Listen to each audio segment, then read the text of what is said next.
Bon dimanche de Pâques. Nous sommes à deuxième semaine de Pâques et particulièrement c'est la dimanche de la miséricorde. Autrefois on l'appelait dimanche in albis parce que les nouveaux chrétiens baptisés à Pâques, ils portaient jusqu'à ce dimanche-là les vêtements blancs, l'aube, qu'autrefois on mettait sur eux, parce qu'ils étaient revêtus du Christ ressuscité. Et alors, ce dimanche, on va commenter l'évangile de Jean, chapitre 20, versets 19 à 31. Dans ce beau dimanche voulu par Jean-Paul II sur la miséricorde, nous allons voir vraiment le projet de Dieu qui passe à travers l'expérience du ressuscité, qui manifeste tout l'amour miséricordieux du Père donné à ses apôtres, et particulièrement dans l'apôtre Thomas. Alors, pour comprendre bien cet évangile, moi je suis en train d'enregistrer cela depuis la grotte de la Sainte-Baume où j'ai amené les néophytes de Pâques de notre diocèse appelés justement à la grotte de la Sainte-Baume, là où a vécu, selon la tradition provençale, Sainte Marie-Madeleine, et lire cet évangile dans ce contexte m'a beaucoup touché. Alors déjà, nous devons faire attention parfois à nous faire prendre de certaines précompréhensions que nous pouvons avoir, surtout par rapport à certaines traditions, à certaines images pittoriques que parfois les artistes ils nous donnent. C'est génial, par exemple, le beau tableau de Caravaggio de Thomas l'incrédule, mais en effet, ça correspond pas à notre texte, chapitre 20 de Jean, parce que on va voir dans ce chapitre la manière comme Jean écrit et comme Jean décrit Thomas, c'est exactement le contraire de l'incrédulité. Déjà, Jean l'évangéliste il nous dit que Thomas, un des 12, est appelé Didyme. Didyme veut dire jumeau. Or, nous avons au minimum 3 couples de frères et tout le temps, les évangélistes nous ont dit tout le temps les frères. Alors, il y a Jacques et Jean, les fils de Zébédée, il y a Simon et André, il y a Jacques le mineur avec Simon Thaddée, donc Judas Thaddée. Donc, il y a beaucoup de frères dans les disciples, dans les apôtres. Mais Thomas, il est jumeau de qui? Son jumeau, c'est qui?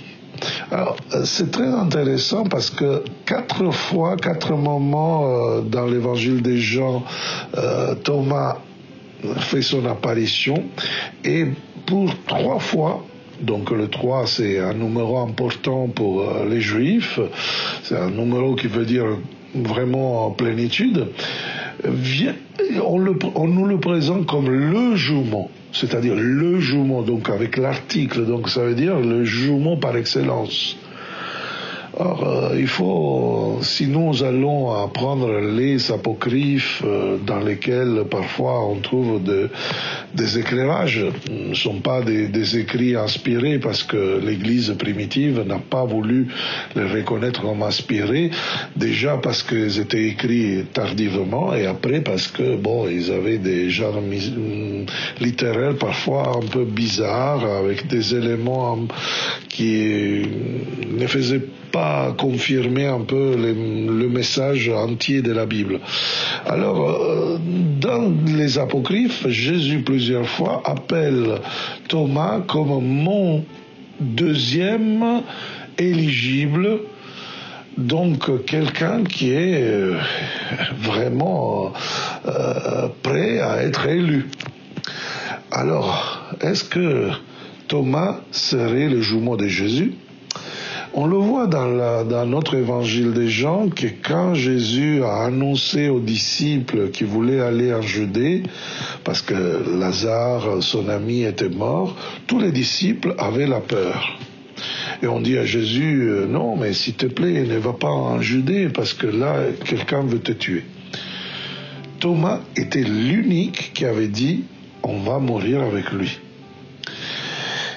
Encore, cependant, Pierre voulait mourir pour Jésus et va terminer pour le trahir. Thomas, non. Thomas a compris qu'il n'y a pas à donner, qu'il ne faut pas donner la vie à Jésus parce que ça sert à rien, mais avec Jésus, il faut donner la vie aux autres. Ça, on le comprend bien aussi de notre passage. C'est pour cela que, à mon avis, et selon beaucoup d'exégètes, Thomas est présenté comme le jumeau, entendu le jumeau de Jésus, parce qu'il rassemble vraiment beaucoup à Jésus. On pourrait dire que c'est le disciple de Jésus que dans les Écritures lui rassemble le plus. Et son importance est mise en résalte dans cet évangile parce que pour bien 7 fois, encore une fois un numéro important, 7 fois son nom est cité. Alors, Thomas, appelé Didyme, n'était pas avec eux. Donc, pourquoi il n'était pas avec eux? Donc là, nous voyons en effet que les disciples étaient à porte fermée, donc étaient pris de peur, donc parce que justement ils pouvaient bien être mis en prison justement pour à la suite de Jésus. Et nous voyons en effet que Thomas, il n'est pas avec eux. Donc, il veut nous dire, avec cet escamotage de Jean, qu'il n'avait pas de peur. Parce qu'il n'a pas de peur de mourir comme son maître. C'est très intéressant de regarder l'évangile avec ces petites astuces. Donc,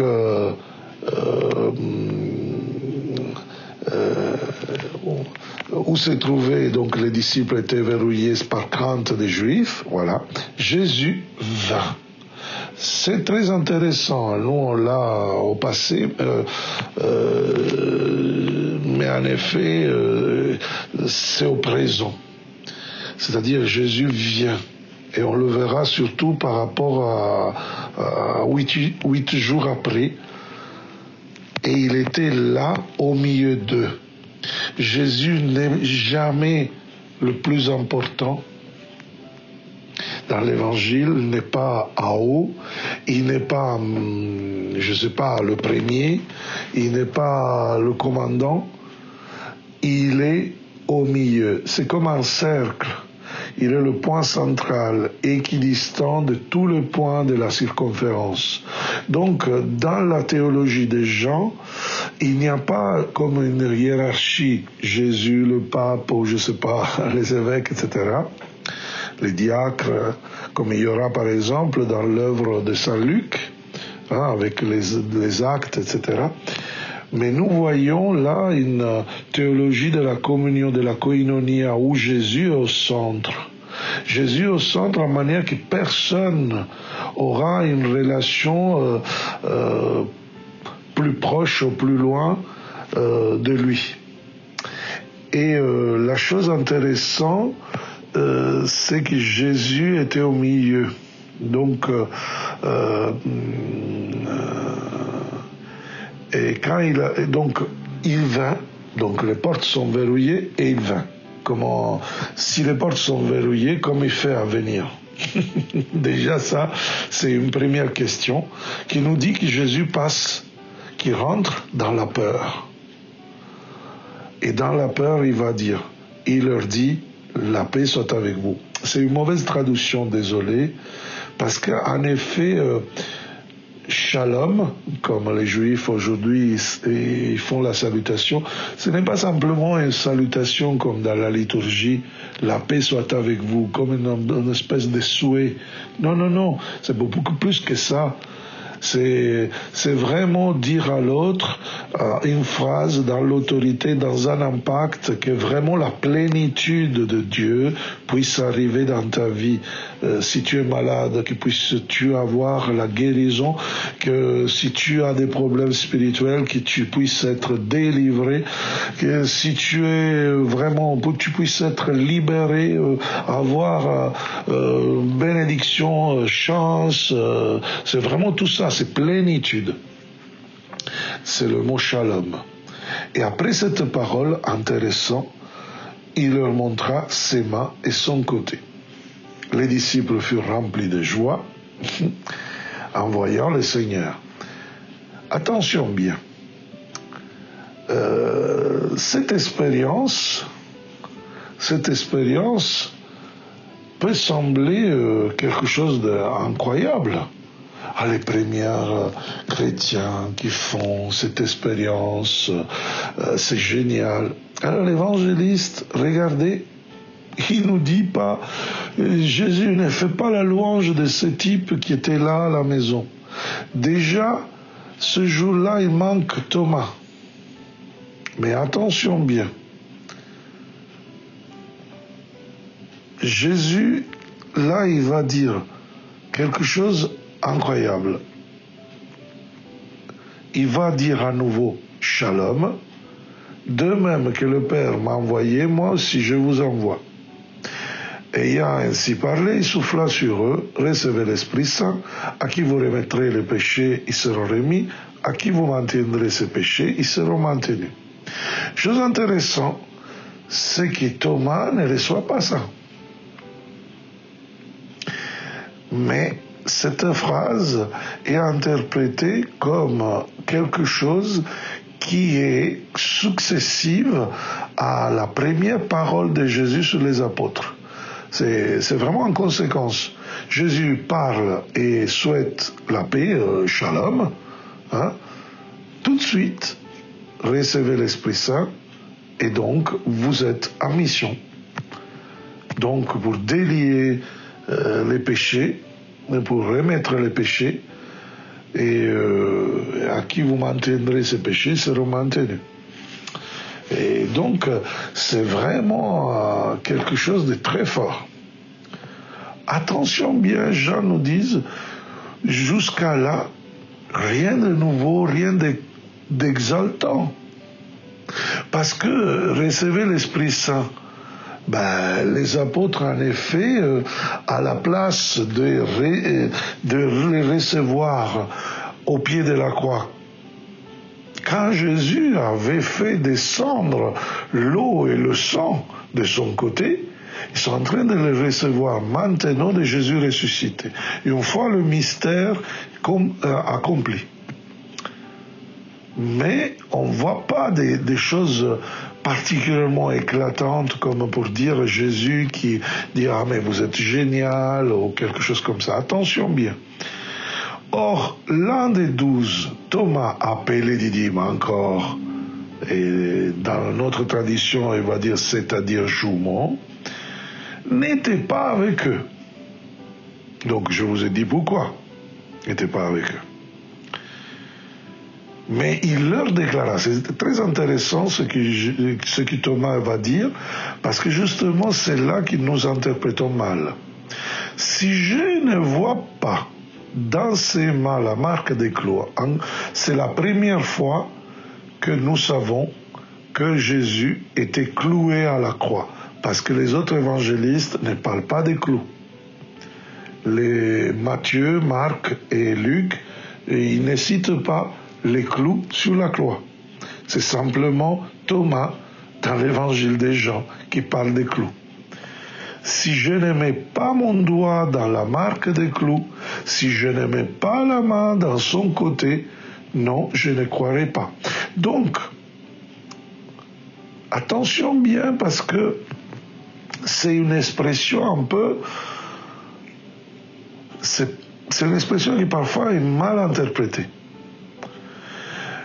Thomas n'est pas en train de dire je ne crois pas si je ne touche pas, comme souvent nous on interprète.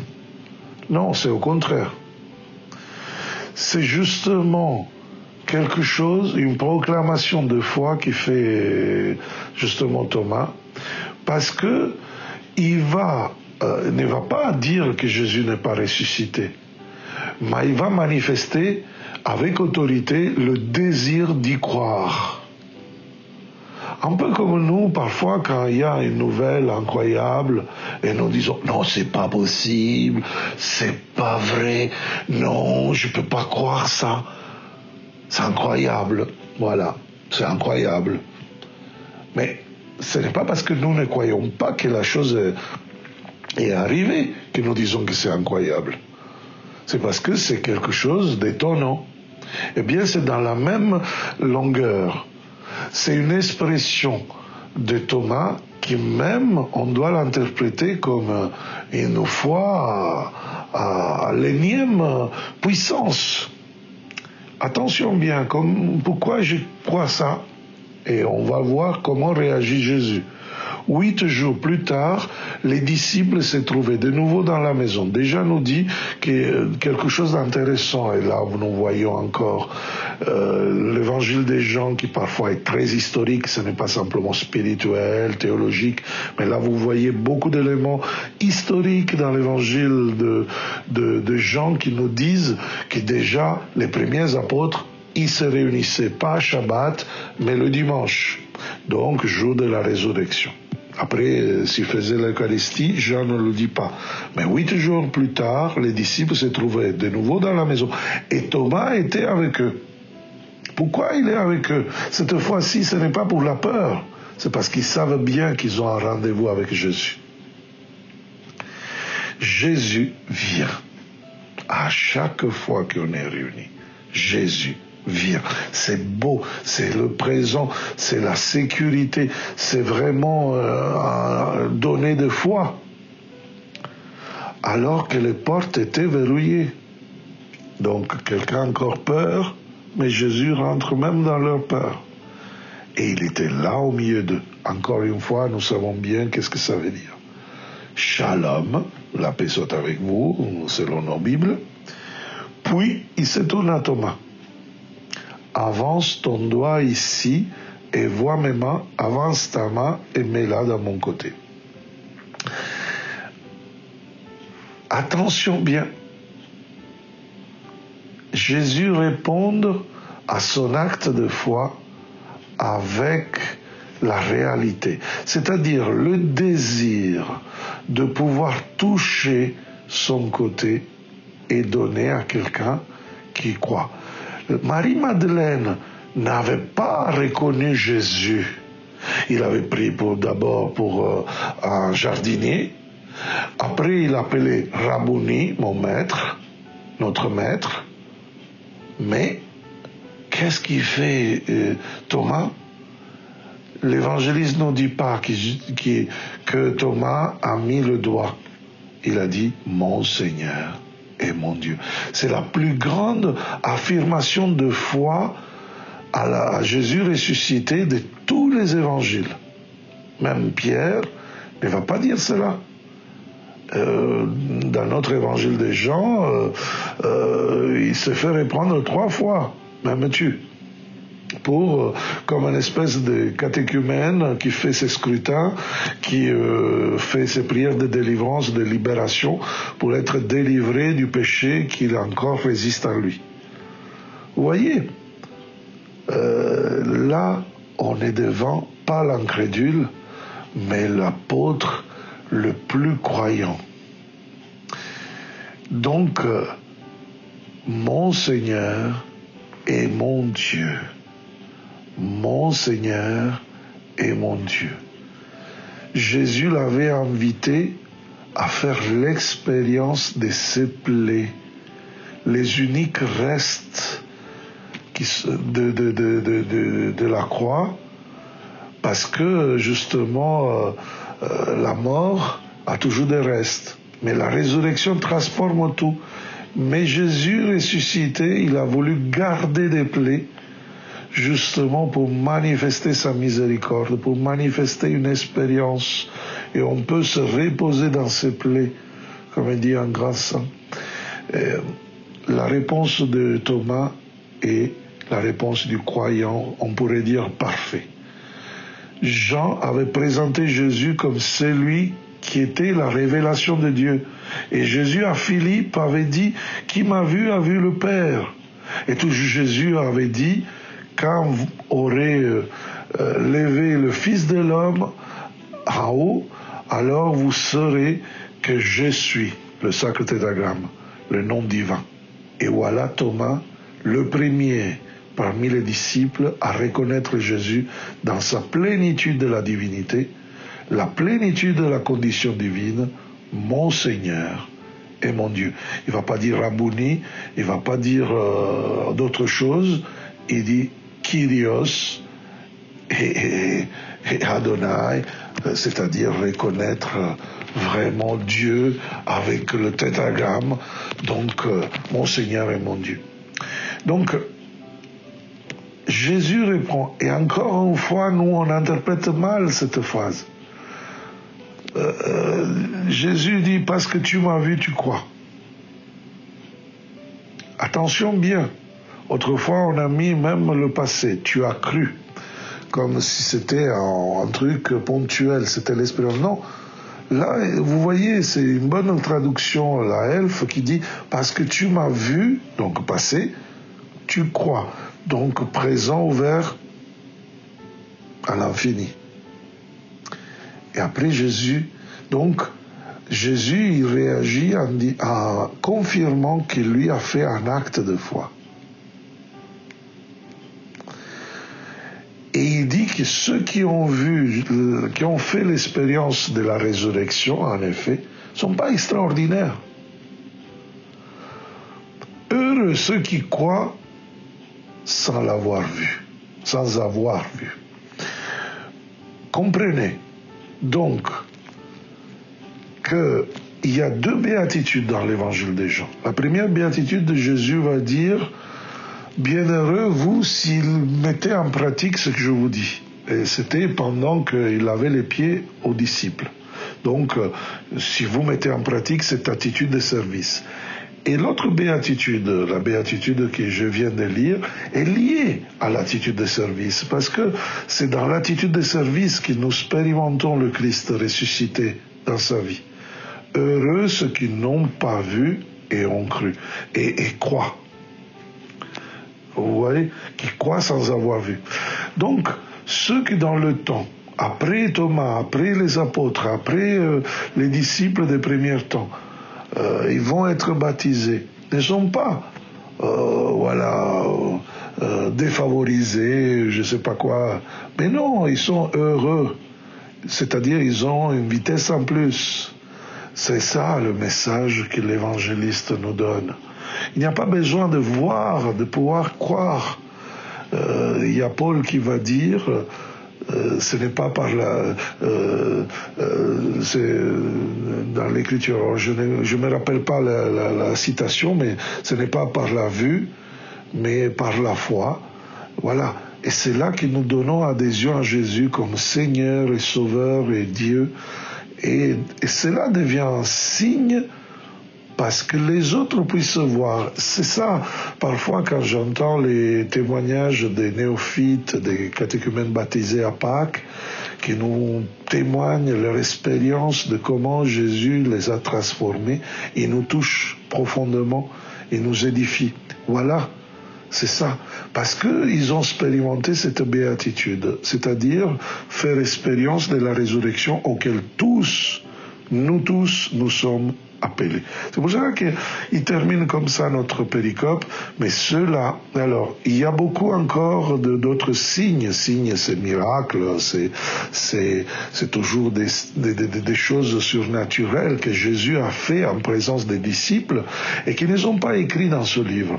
Mais ceux-là ont été écrits pour que vous croyiez que Jésus est le Christ, le Fils de Dieu, et pour qu'en croyant, vous ayez la vie en son nom. C'est-à-dire que, en effet, de son côté, de ses plaies, nous pouvons avoir justement cette miséricorde, cette vitalité, cet amour du Père, justement grâce au ministère, grâce à la mission de l'Église, grâce à l'expérience de la résurrection. Voilà le message de cet évangile, de cette deuxième dimanche de Pâques, la dimanche de la miséricorde. Et je vous donne rendez-vous à la prochaine.